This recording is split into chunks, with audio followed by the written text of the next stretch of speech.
শিল্পীক প্ৰাপ্যনিধি ৰাজশ্ৰী থিয়েটাৰ কৰ্তৃপক্ষৰ পলায়ন বছৰেকৰ বিহু দিনা অনাহাৰে অনিদ্ৰাই আছে শিল্পী কলা কুশলীসকল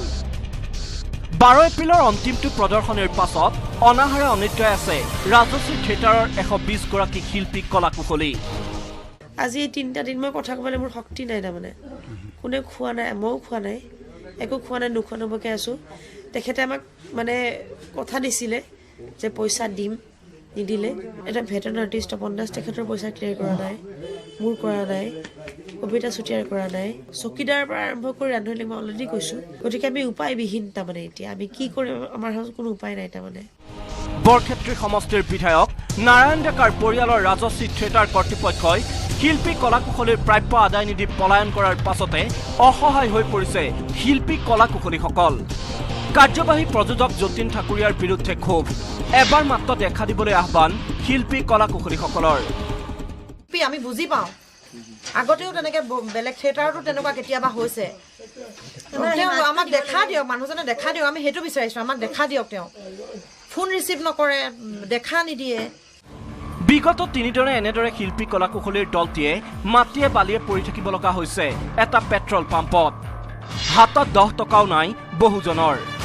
বিহুৰ দিনা চাহ একাপ খাবলৈ পোৱা নাই অনেকেই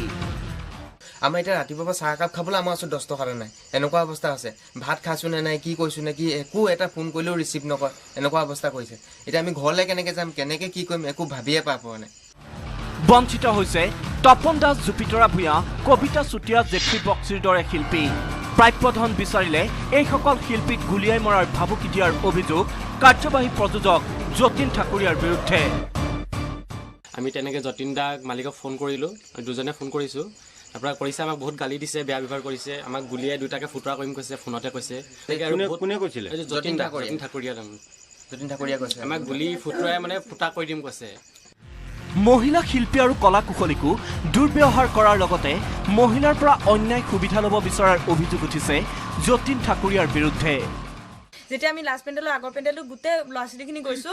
তেতিয়া কৈছে যে এতিয়া লাষ্ট পেণ্ডেল আমি হিচাপ কৰিব নোৱাৰো আমাক খেদি পঠাই দিছে মানে ইমানে বেয়া ব্যৱহাৰ কৰিছে আমাক কৈছে হেৰি তহঁতে পইচা নিদিলেনো কি কৰিবি তেনেকুৱা ধৰণৰ মানে আমাক ভাবুকি পঠিয়াইছে লাষ্ট টাইম আমি ৰৈ থাকি আমাক যে তেনেকৈ ধমকি দিছে আমি গুচি আহিছো আৰু এনি টাইম ছোৱালীবোৰক মানে টৰ্চাৰ কৰি থাকে আৰু সুবিধা বিচাৰে 3 দিন ধৰি 120 গৰাকী শিল্পী কলা কুশলীয়ে অনাহাৰে অনিদ্ৰাই থকাৰ বিপৰীতে মোবাইলৰ সুইচ অফ কৰি পলায়ন কৰিছে ৰাজশ্ৰী থিয়েটাৰৰ কাৰ্যবাহী প্ৰযোজক যতীন ঠাকুৰীয়াই 47 লাখ টকাৰ অনাদায় প্ৰাপ্য বিচাৰি অনাহাৰে অনিদ্ৰাই থকা শিল্পী কলা কুশলীৰ দলে কাষ চাপিছে আৰক্ষীৰ 47 লাখ দৰকাৰ হৈ আছে 120 জনকে দিয়া নাই 120 জনকে দিবলৈ আছে এতিয়া 120 জনকে পইচা দিবলৈ আছে কোনে দিয়া নাই এক পইচাও দিয়া নাই আনকি পাকঘৰৰ ভাত বনোৱা বাচন ধোৱা মানুহটোলৈকে পইচা দিবলৈ আছে এই ক্ষেত্ৰত কিন্তু নিমাতে আছে আৰক্ষী কিংবা ৰাজশ্ৰী থিয়েটাৰ কৰ্তৃপক্ষৰ আত্মীয় বৰক্ষেত্ৰী সমষ্টিৰ বিধায়ক নাৰায়ণ ডেকা বছৰেকৰ বিহু দিনা প্ৰাপ্যধনৰ আশাত শিল্পী কলা কুশলীয়ে অনাহাৰে অনিদ্ৰাই থাকিবলগীয়া হোৱা ঘটনাই জোকাৰি গৈছে ৰাজ্যৰ সাংস্কৃতিক মহলক